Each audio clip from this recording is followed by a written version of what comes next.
Hello everyone. In my previous video I have talked about characteristic of musical sound. I discussed in detail about the loudness of sound. In this video I will discuss about other two characteristic of musical sound, that are pitch and quality. And after that I will also discuss about the human ear and how it works. So let's start. Pitch is a characteristic of musical sound that helps the listener in distinguishing a shrill note from a grave. Right? Means पतली आवाज़ और जो भारी आवाज़ होती है उसको distinguish करने के जो करेक्टरिस्टिक है उसको बोलते हैं pitch. Right. Shriller sound is said to be of higher pitch. Shriller sound means is of high pitch. जो मतलब पतली आवाज़ होती है, जो high pitch की जो sound होती है, and it is found to be of greater frequency. On the other hand, dull or flat sound is said to be of low pitch and of low frequency. That means, therefore, pitch of the sound depends upon its frequency. Simply क्या है, जो pitch है, it is directly proportional to the frequency. Higher the frequency, higher will be the pitch. More shriller will be the sound. Low the pitch, low the frequency, and dull sound will be there. Okay. For example, आपने सुना होगा कि लड़कियों की ज़्यादातर आवाज़, mostly girls की आवाज़ पतली आवाज़ होती है और बॉयज़ की आवाज़ होती है वो भारी आवाज़ होती है. सो पतली आवाज़ जो है उसकी पिच ज़्यादा है तो उसकी फ्रिक्वेंसी भी ज़्यादा होगी, वो श्रिलर होगी. एज़ कम्पेयर टू जो बॉयज़ की आवाज़ है, भारी आवाज़ है, वो लो फ्रिक्वेंसी के साउंड होती है, उनकी पिच भी कम होती है और वो ग्रेव और डल नोट होती है. ओके. फॉर एग्ज़ाम्पल, अगर हम एक चाइल्ड की वॉइस देखें एक बॉय के साथ और एक मैन के साथ, तो अगर हम तीनों को कंपेयर करें तो चाइल्ड की सबसे कम फ्रिक्वेंसी, चाइल्ड की सबसे श्रिलर वॉइस होगी. श्रिलर मीन्स ऑफ हाई फ्रिक्वेंसी होगी, सबसे हाई फ्रिक्वेंसी होगी चाइल्ड की. जैसे जैसे वो बड़ा होगा बॉय, तो बॉय की जो फ्रिक्वेंसी होगी साउंड की वो थोड़ी कम हो जाएगी और जो मैन है उसकी और कम हो जाएगी. So voice of child is much shriller और of much high frequency than that of boy and much shriller than that of a man. Man से और ज़्यादा हाई फ्रिक्वेंसी और बॉय से भी high frequency. In other words, pitch of a voice of a child is higher than that of a boy and much higher than that of a man. I hope it's clear. Now next is quality. Quality is the characteristic of musical sound that distinguishes between two sounds of same pitch and loudness from one another.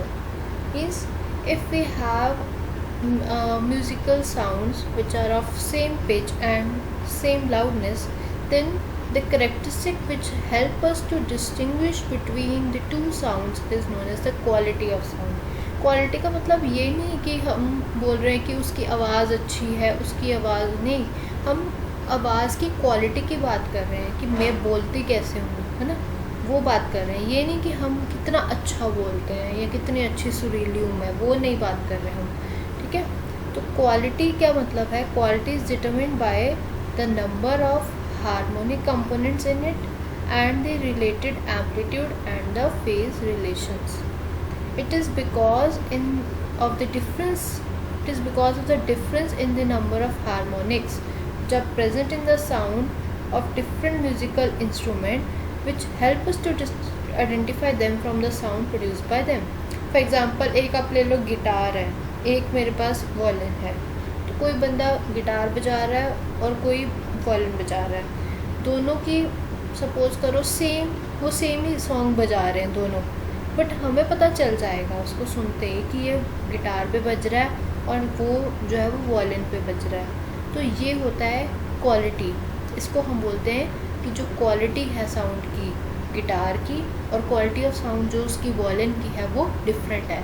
ये जो quality है जो मैंने बताया ये हमें distinguish करने में हेल्प करती है. ठीक है. और ये कैसे हो पाता है? It is because of in the difference in number of harmonics which are present in sound of different musical instrument. और वो डिफरेंस इन हारमोनिक की वजह से ही हम आइडेंटिफाई कर पाते हैं to from the sound which are produced by them. Okay, I hope it's clear. Now let's move to the next topic, that is human ear and its response.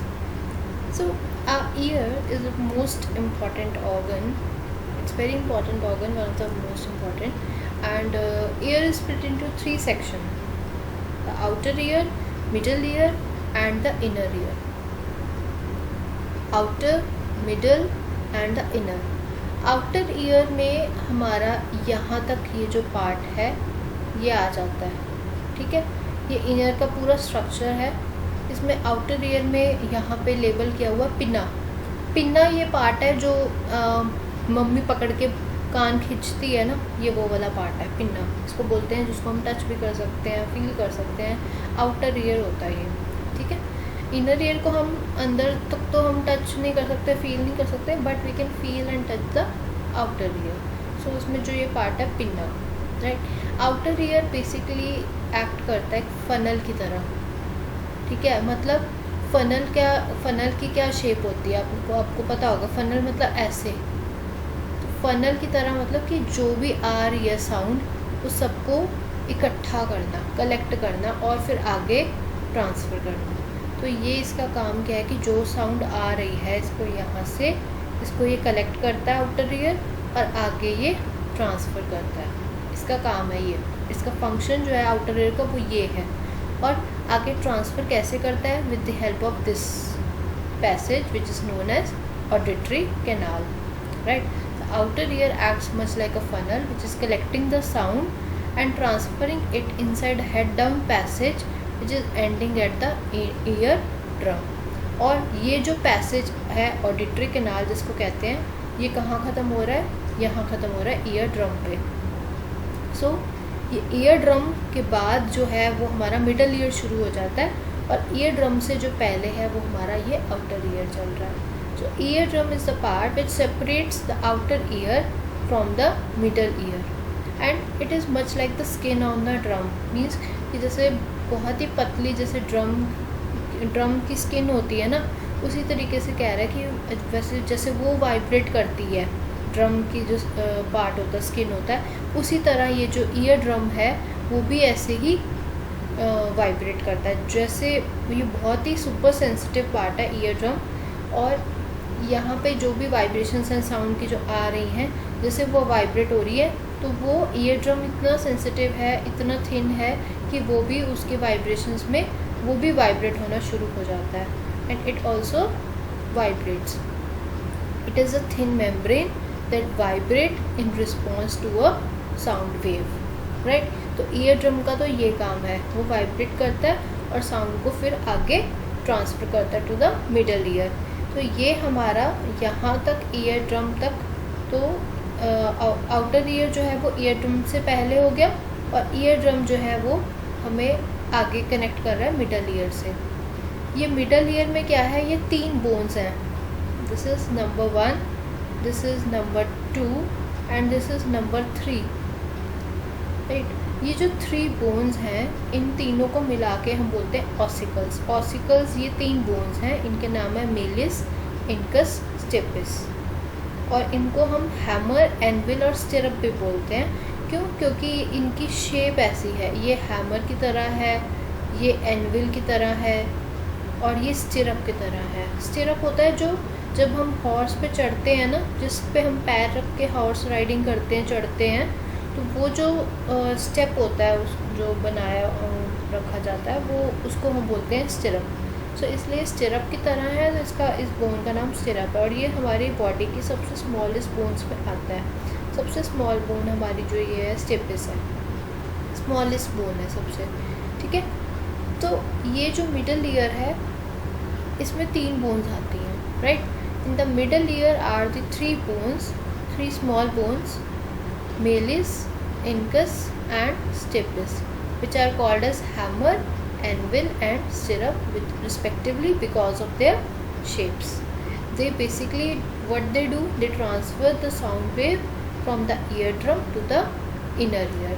जो ये हमारी जो 3 जो ये बोन्स हैं क्या काम कर रही है? ईयर ड्रम से आगे इनर ईयर तक ट्रांसफ़र कर रही है साउंड वेव्स को।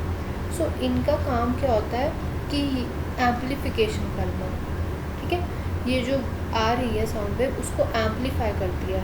अब पहली बात तो ये कि एम्पलीफिकेशन करने की ज़रूरत ही क्या है, ठीक है। और दूसरी बात ये कि हाउ डू दे एम्पलीफाई। सो इन दोनों क्वेश्चन का आंसर मैं बताऊंगी आपको। पहली बात कि एम्पलीफाई करने की ज़रूरत क्या है, तो उसकी ज़रूरत इसलिए है क्योंकि जो हमारा ये वाला पार्ट है आगे का इनर ईयर जो है इसके अंदर एयर नहीं है, इसमें फ्लूइड है, ठीक है, लिक्विड है। तो आपको ये पता है कि जब भी अगर हमें जैसे मान लो मेरे को अपना हाथ हिलाना है एयर में, तो वो एयर में हिलाना बहुत इजी होता है, ठीक है। बट अगर मुझे वही हाथ अगर मैं पानी में हूँ तो मेरे को वो पानी में अपना हाथ हिलाने में फ़ोर्स ज़्यादा लगाना पड़ेगा, राइट। इसीलिए जब साउंड वेव जो आ रही है पीछे से, ठीक है, उसको जब मैं इनर ईयर में ट्रांसफ़र करना होगा तो उसको इनर ईयर ट्रांसफ़र करने के लिए ज़्यादा फोर्स लगाने की ज़रूरत है। So it needs to be amplified in order to get transfer to the inner ear, that's why we do amplification. पहला क्वेश्चन तो ये हो गया क्लियर। सेकेंड इज़ कि एम्पलीफिकेशन करता कैसे है, तो इससे करता है क्योंकि देखो ये वाला जो पार्ट है ईयर ड्रम और ये जो पार्ट है ये स्टिपेस है, राइट, यही है एंड्स। तो अब ईयर ड्रम का एरिया है ज़्यादा और स्टेपिस का एरिया है कम। सो यहाँ पे जो हाइड्रोलिक लिफ्ट वाला जैसे कंसेप्ट है पास्कल लॉ का, जैसे वहाँ पे होता है कि प्रेशर कांस्टेंट रहता है और जो फोर्स है वो एक जगह पे लग रहा है, तो उतनी जगह पे जो अगर एरिया कम है तो दूसरी जगह पे ज़्यादा लगता है प्रेशर फिर। तो यहाँ पे भी वही कंसेप्ट है कि यहाँ पे जो प्रेशर क्रिएट हो रहा है इस पॉइंट पे ईयर ड्रम पे जा तो वही रहा है, बट यहाँ पे एरिया जो क्योंकि कम है, फोर्स उतना है, तो जो प्रेशर यहाँ पे जो क्रिएट होगा, जो यहाँ पे जो फोर्स यहाँ पे जो क्रिएट होगा वो क्या होगा, बहुत ज़्यादा होगा। और इट इज़ अप्रॉक्सीमेटली 20 टाइम्स ज़्यादा, 20 time it's more than that of ear drum. So it helps to amplify because ये इसका एरिया जो है ये सबसे स्मॉल है स्टिपेस, इस वजह से ये एम्पलीफिकेशन कर देता है। सो एम्पलीफाई होके जो हमारी वेव है वो आगे फिर इनर ईयर पे जाती है। So similar to the hydraulic lift, the pressure is transferred from a relatively larger area, right, larger area जो कि हमारा ईयर ड्रम है, to the smaller area which is the window to the inner ear. तो by Pascal's principle, which you would have studied in +1 में आपने fluid chapter में पढ़ा होगा, उसमें पास्कल प्रिंसिपल में ये कंसेप्ट है कि प्रेशर कांस्टेंट होता है, फोर्स स्मॉलर है इन द स्मॉलर एरिया, ठीक है, inner ear, but work done at each end is equal, work done equal है। So inner ear experiences a vibration with a much larger amplitude than that at the ear drum. So in effect जो ये तीनों bones मैंने बताई ये काम क्या कर रही हैं, इन इफेक्ट ये काम कर रही हैं act as audio amplifier, they are amplifying, hence they are known as audio amplifier. Now let's talk about inner ear. Inner ear में आप फिगर में देखेंगे तो इनर ईयर में ये आपको 3 सेमी सर्कुलर रिंग्स दिखेंगे, बोनी स्ट्रक्चर जो ये बना हुआ ऊपर, इनको हम बोलते हैं ये सेमी सर्कुलर रिंग्स हैं। इनका जो फंक्शन है basically while balancing, walking, swimming, इन एक्टिविटीज़ में ये हमें बैलेंसिंग में हेल्प करती है, बट इसका हियरिंग के साथ कोई लेना देना नहीं है। सो हम यहाँ हियरिंग की बात कर रहे हैं, सो इसका यहाँ पे कोई फंक्शन नहीं है। जो हियरिंग में हेल्प करती है part, that part is cochlea, जो ये स्नेल टाइप स्ट्रक्चर है, ये कॉकलिया है, वो हमें हियरिंग में हेल्प करता है। और ये कैसे हेल्प कर रहा है कि बेसिकली क्या हो रहा है कि जो साउंड आ रही है वो वाइब्रेट हो रही है, ये भी सारे बोन्स भी वाइब्रेट हो रहे हैं, सब उसके वाइब्रेशंस में सारी बोन्स भी डांस करने लग गई, है ना। बट हमें साउंड तब तक नहीं सुनाई देगी जब तक हमारा ब्रेन तक नहीं पहुंचेगी। तो वो कैसे है कि कॉकलिया ये काम करता है। कॉकलिया क्या करता है कि जो साउंड वेव्स हैं उनको कन्वर्ट करता है इलेक्ट्रिकल सिग्नल्स में, जो हमारा ब्रेन फिर इंटरप्रेट करता है साउंड की तरह, तो हमें फिर साउंड का पता चलता है, यही कॉकलिया की वजह से। और ये कैसे आगे कनेक्टेड है ब्रेन से, ये आगे कनेक्टेड है ब्रेन से ऑडिटरी नर्व से, जो कि इलेक्ट्रिकल जो सिग्नल जो ये बनाता है उससे वो इलेक्ट्रिकल सिग्नल ऑडिटरी नर्व से हमारे ब्रेन को जाते हैं, राइट। तो कॉकलिया ये इंपॉर्टेंट काम करता है। कॉकलिया में कुछ स्पेशल सेल्स होते हैं ये, और जिससे हमारा ये बहुत सुपर सेंसिटिव सेल्स होती हैं इसमें, जिससे ये नंबर 1 जो है ये एक तो लाउडनेस को हम सेंस कर पाते हैं, हमारा ब्रेन बता पाता है कि जैसे लाउड कितना है, कोई लाउड है या फीबल है साउंड, वो डिस्टिंग्विश करने में हेल्प करता है। And also it help us to distinguish between a high frequency and a low frequency sound, right. High frequency and low frequency, right. हमें पता चल जाता है कि इतना डिफरेंस है। वो ये कैसे पता चल रहा है, ये इसके स्पेशल सेल्स के कॉकलिया के वो हेल्प करते हैं हमें पता लगाने में, ठीक है। So the inner year contains a fluid filled tube, जो कि मैंने पहले ही बताया था कि इसमें फ्लूइड होता है, इसी वजह से हमें जो एम्प्लीफिकेशन है वो करनी पड़ती है। Fluid filled tube cochlea, the cochlea is called like a snail. It also contain a set of hair cell. मैंने बताया कि स्पेशल सेंसिटिव सेल्स होते हैं, ये जो हेयर सेल हैं वो क्या करते हैं, they convert the sound wave into the electrical pulses. These pulses are transferred along the nerves, ठीक है, to the brain to be interpreted as sound, right.